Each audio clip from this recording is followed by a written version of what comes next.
Leo nina furaha sana. Huyu ni mwanamke ambaye ni mgonjwa wangu ambaye alikuwa yupo USA, yani Marekani. Alikuwa anasumbuliwa na changamoto za homoni pamoja na uvimbe kwenye kizazi, lakini alinitafuta akaamua kuanza matibabu yake.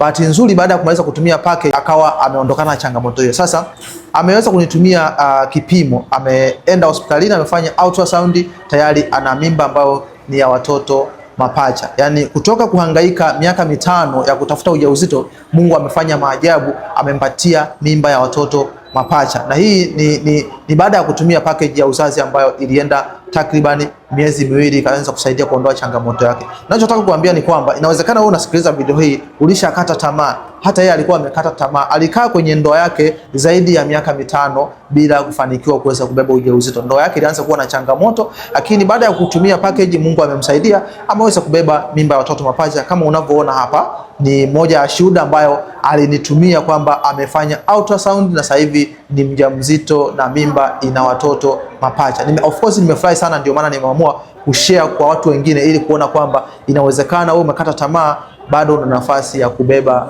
ujauzito.